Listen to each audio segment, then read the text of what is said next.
Buenas tardes. En la sesión de hoy invitamos al maestro Adolfo Mesa Ramírez. Él ha venido participando en el Centro de Valores desde sus inicios prácticamente, desde cuando estábamos dando diplomados, ¿sí? Que fue a finales del siglo pasado, por allá a finales de los 90.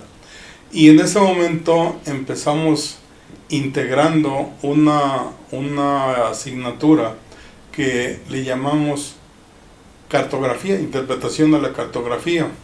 En ese momento quiero decirles que parecería hace muchos años, pero en ese momento teníamos que integrar una serie de documentos, comprar los documentos o las cartas en el INEGI y de ahí empezar a ubicar los predios que íbamos a evaluar a través de ese proceso de la identificación en la carta directamente, ¿sí? Luego, bueno, pues ahí había otros tipos de fotos que también podíamos entrar un poco a la fotointerpretación, pero básicamente lo que nosotros hacíamos era con esas cartas localizar los predios que nosotros estábamos evaluando. Posteriormente encontramos un programa que era para el campismo, el OSI Explorer, y con ese programa ya pudimos digitalizar cartas, y entonces ya una vez digitalizadas empezamos a digitalizar parte de todo el occidente del país y a tener mucha información en este concepto, y ya a través de ese programa era relativamente mucho más sencillo localizar los predios, porque en ese momento ya lo que hacíamos era con las coordenadas y digitalizadas las cartas teníamos ya acceso de alguna manera a través de la computadora. Cuando vemos todo este avance en unos cuantos años, ingeniero, la pregunta es, ¿cuál es la evolución que tiene que llevar el perito evaluador en todo este proceso? Y sobre todo, ¿cuáles son los puntos importantes que se pueden leer a través de la cartografía? Sí. Antes que nada, pues muchas gracias por la invitación, buenas tardes. La cartografía es una herramienta que nos permite ver desde un punto de vista estratégico el lugar en donde nosotros vamos a trabajar o vamos a realizar la evaluación. Desde tiempos muy remotos, todos los estrategas militares han utilizado cartografía. Igual que ellos, pues para nosotros diseñar nuestras estrategias de cobertura en las distintas áreas de la evaluación, debemos de utilizar la cartografía. Y sí, recuerdo que en aquellos tiempos en que teníamos que realizar un croquis a mano alzada desde la plaza principal del municipio y teníamos que describir el caminamiento con tiempos y distancias hasta el lugar en donde nosotros íbamos a realizar el avalúo. Ya después, como bien dice el maestro Rosalío, fuimos evolucionando y adicionando las nuevas tecnologías que teníamos a la mano, porque no había ninguna tecnología creada especialmente para el proceso evaluatorio. Nosotros los mismos peritos fuimos haciendo nuestras herramientas. La cartografía es una herramienta en la que nosotros principalmente tenemos que conocer la simbología. En la actualidad, la cartografía de la que se dispone data de 1985, pero como la orografía de los terrenos es muy difícil que cambie, únicamente cambian algunas nuevas vías de comunicación, como las autopistas, las líneas de abastecimiento de energía continúan más o menos en sus mismas ubicaciones, diversos tipos de caminos, algunos tipos de vegetaciones o superficies que están cubiertas de vegetaciones y han disminuido la mayoría, porque ha aumentado hasta la fecha con esta cuestión del cambio climático, pues no hay una plantación, una reforestación en forma en nuestro país. Pero la cartografía nos permite a nosotros conocer con antelación al momento de la visita de campo que hacemos cuáles son algunas de las características agrológicas y agronómicas de los predios, en particular cuál es su ubicación. Bueno. En este proceso recuerdo también que pasamos de todo lo que fue el proceso del reparto agrario, y estamos hablando de peritajes, Pasamos de todo ese proceso de reparto agrario, donde prácticamente se les dotó la tierra a través de caminamientos, con rumbos y distancias, y que realmente las poligonales cerraban, solamente cerraban, sí, no teníamos información precisa en este proceso. Sin embargo, en este trayecto se crean dos tipos de coordenadas, que serían las UTM. El INEGI por allí crea las TME, que hay por ahí una diferencia en cuanto a la medición. Sí, pero por el otro lado también tenemos las coordenadas geográficas. Pero ya la coordenada UTM, cuando menos nos hablaban o nos menciona, donde esa coordenada es única a nivel mundial. Sí. Y esto ya nos lleva a facilitar el proceso. Y ahora lo que se está realmente buscando es que el perito localice a través de coordenadas el predio que está evaluando y ya empezar a ir acotando poco a poco con más información todo este proceso. Sí. ¿Nos podrías señalar cómo poder leer esa información de 1984-85 de la cartografía y qué sería lo que el perito realmente tendría que tener mucho cuidado? Sobre todo cuando hablamos de errores, donde a veces el perito toma coordenadas TME como si fueran UTM, sí, y eso nos lleva a conflictos posteriores. Sí. Dentro del cambio y modificaciones a las leyes, se deroga la anterior ley de la reforma agraria y en 1992 nace la nueva ley agraria. La mayoría de las actividades relacionadas con el sector agrario pues estaban en conflictos. Eran raros los ejidos en todos los municipios del país en lo que había ejidos con relativa calma, se puede decir calma social. Para aquel entonces se crean las normas técnicas para la delimitación de tierras al interior del ejido y se toma como base el uso de las coordenadas UTM. Les comento que para hacer las entregas de las tierras a los ejidos se generaban estudios posteriores a la solicitud de tierras.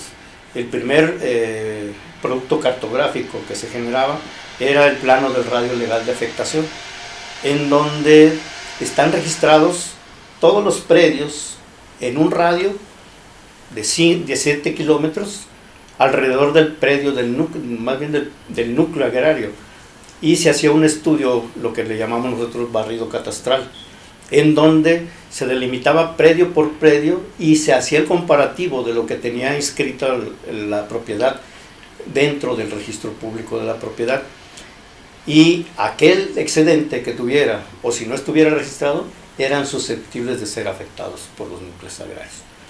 En segundo término, una vez que ya se tenían el inventario de las superficies afectadas, se generaba un plano que se le llama plano proyecto.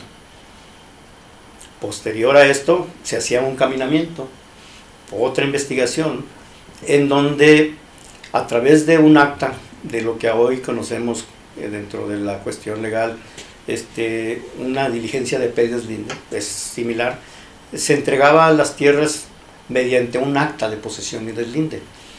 Quiero hacer mención, tal como lo expresa el maestro Rosalío, se utilizaba lo que es meramente la topografía y las distancias se medían con teodolito y estadal, con los márgenes de errores propios del instrumento.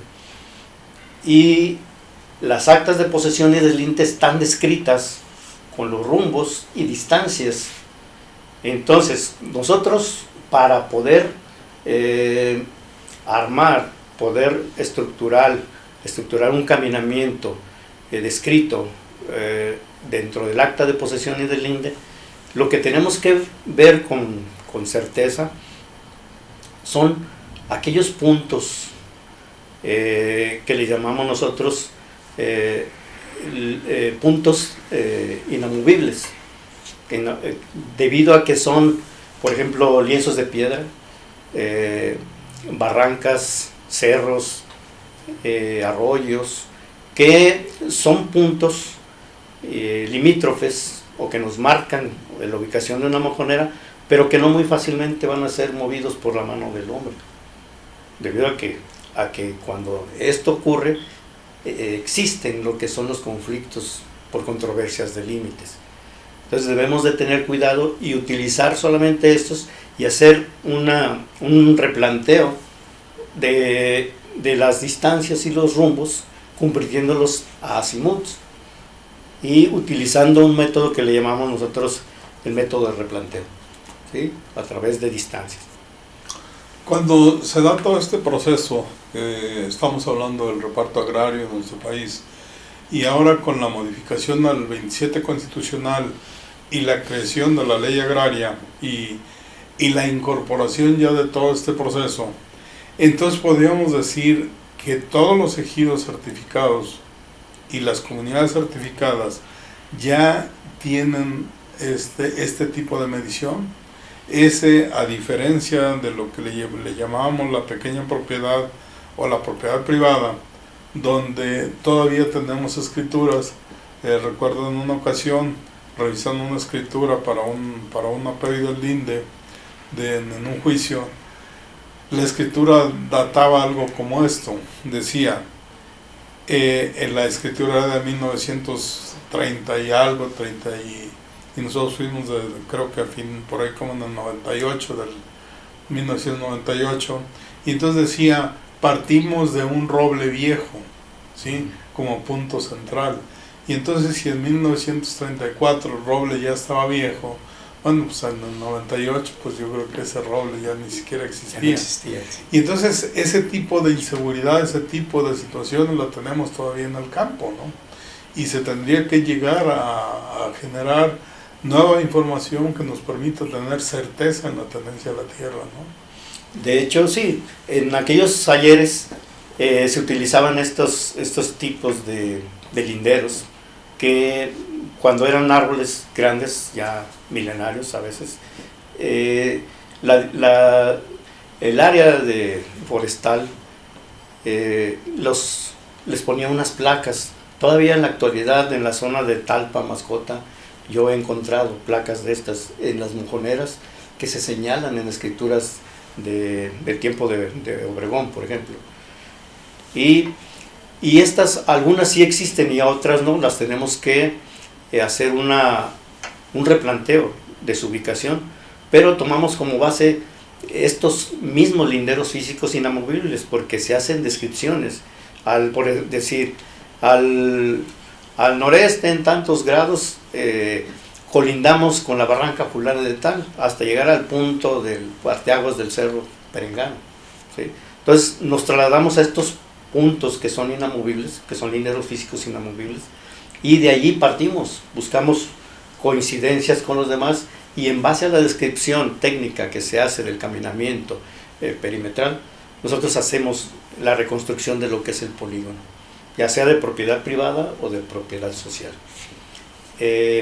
Sin embargo, hay lugares en los que no tenemos mayor información.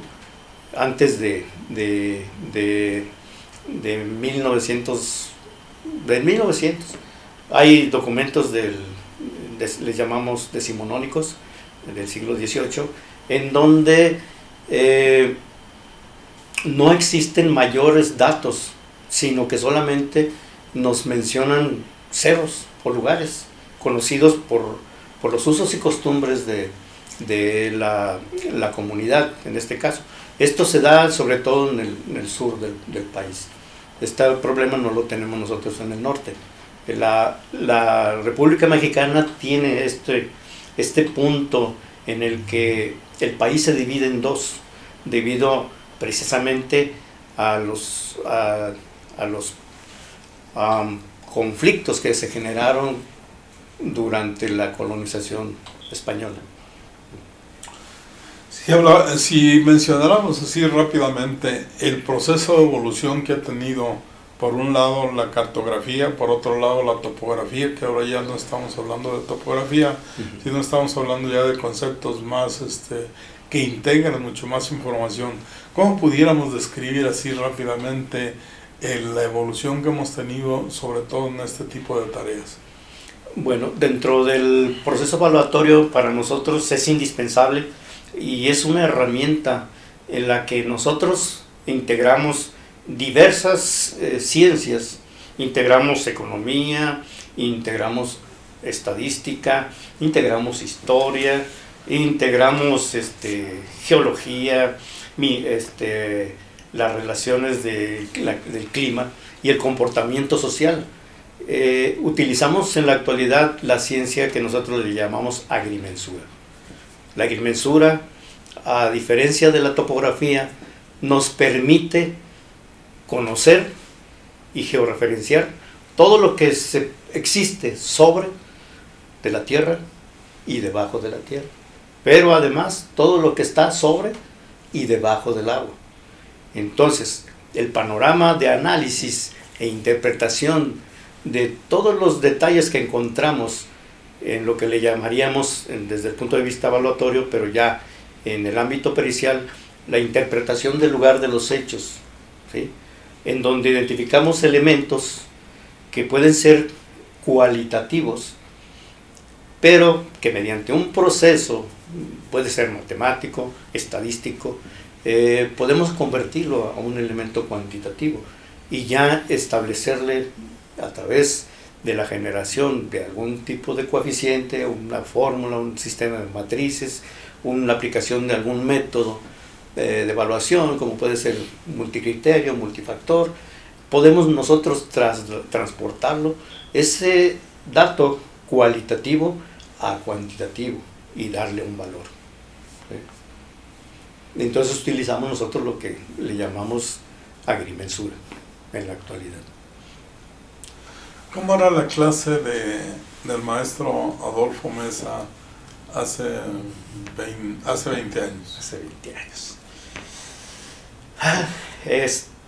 Los elementos que utilizábamos en aquel entonces pues eran muy reservados, porque no había mucha información en el campo, en medio de la evaluación. Si bien sí conocíamos algo de cartografía, también conocíamos el uso y manejo de los GPS y algunos tipos más modernos, que era lo más moderno que existía, las estaciones totales. En aquel entonces pues estaba esa forma de ver las cosas en la que el profesionista que recién sale al campo de acción tiene que seguir estudiando y buscar y seguir buscando para generar esos métodos para hacer la transformación y saber, por ejemplo, cuánto vale un bosque, cuánto vale un cultivo que fue dañado, ya sea por medios mecánicos, por la mano del hombre o por algún fenómeno natural. Pero aquí lo más importante de todo es que se tenían conceptos muy diversos. Una persona le llamaba de un modo a lo mismo, mientras que otra persona le conocía de otro. Venían compañeros del norte y les llamaban de distinta manera. Venían los del sur y para ellos era otra cosa. Entonces, lo más importante es conceptualizar y utilizar estos términos de una manera muy estándar para que a la hora que describamos algo sea lo mismo para todos y ya poder sumar e integrar nuevas formas de hacer evaluación. Bueno. ¿Qué se hace ahora con un teodolito? Se hace historia, porque ya no andamos caminando de un lado para otro, mientras que yo con un teodolito podría levantar en un día, no sé, unas 10 hectáreas, 15 hectáreas. ¿Sí? Ahorita con los métodos modernos de medición, levanto yo solo, sin necesidad de un ayudante, que ese nada más lo tengo para que me cuide un equipo, un aparato que tengo en una base con coordenadas conocidas. Yo solo me levanto 700, 800 hectáreas en un día, ¿verdad? Cosa que antes era imposible, ni soñando un ingeniero podría hacer eso. Entonces, esto que le llamamos la cartografía ligada al proceso evaluatorio, además de tener mucho más información ahorita, nos ha facilitado y nos lleva ya ahora sí a poder localizar con mucha certeza los periodos que nosotros estamos buscando. Y con precisión sobre todo. Dentro del avance tecnológico, nosotros tenemos la obligación como profesionales en la evaluación de estar al día en lo que sale de nuevo en la tecnología y ver la manera en cómo aplicarlo a nuestra actividad profesional, sin dejar de pasar de largo, cuáles son los inicios, cuáles son las raíces, cuál es el fundamento que nos llevó a hacer lo que ahora estamos haciendo.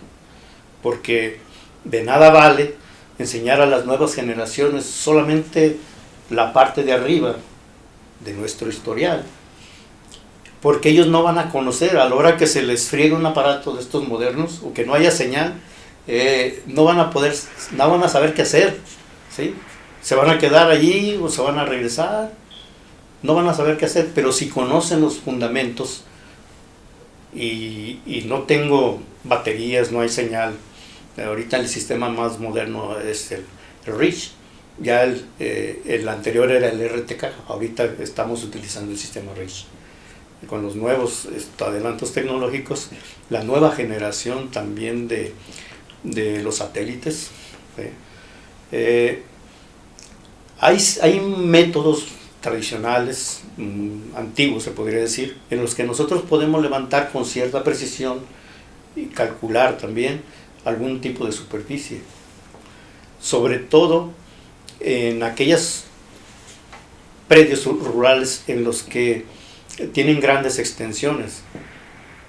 Y dentro de la evaluación no vamos a evaluar un terreno, por ejemplo, si es cerril, no lo vamos a evaluar todo como si fuera un terreno de agostadero, un terreno cerril de quinta, sexta, séptima, octava clase, sino que un terreno con unas dimensiones ya considerables tiene componentes edáficos diversos, diversas clases de suelo, diversos tipos de suelo, diversos usos y destinos que tiene, diversas, por ejemplo, tipos de vegetación.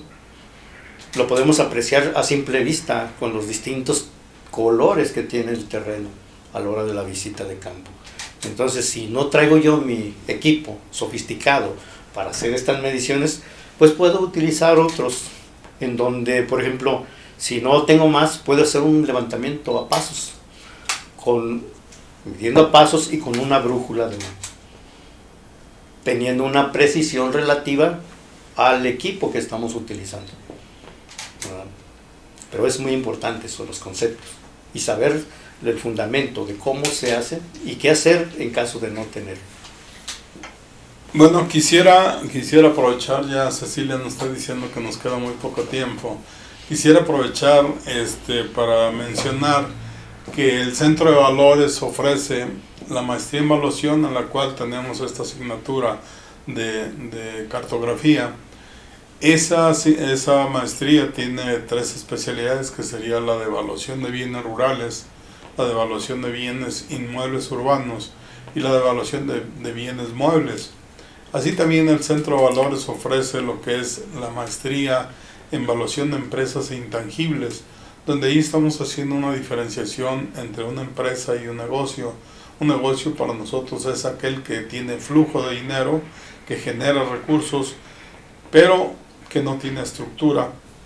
Y entonces ahí podríamos entrar a la consultoría para llevar este negocio a empresa, crearle toda la estructura y llevarlo que a través de los intangibles pueda tener un valor adicional o un mayor valor en esto. Y finalmente tenemos también una maestría en finanzas, donde estamos dedicados, estamos orientándola, o la orientamos más bien, para todos aquellos profesionistas que no son financieros, pero que después de que su negocio empieza a prosperar, ellos tienen que tener ideas y una idea general de cómo inyectar, cómo invertir los recursos que están generando para que estos cada vez hagan su empresa con mayor fluidez y con mayor liquidez. Y tenemos una especialidad, ya no maestría, pero sí una especialidad en consultoría estratégica, en sistemas humanos, donde el que cursa esta especialidad prácticamente lo que aprende es todo el proceso de pensamiento, todo el proceso de pensar, y aquí el lema es muy sencillo: cómo aprender a salir después para llegar antes. Este concepto nos lleva entonces que el Centro de Valores, en estos más de 15 años que ha venido operando, hemos venido generando nuevos esquemas, nuevos proyectos, donde estamos invitando a la población en general a participar en nuestras maestrías, en nuestras especialidades, con el fin prácticamente de hacer más productivo su estancia en su trabajo.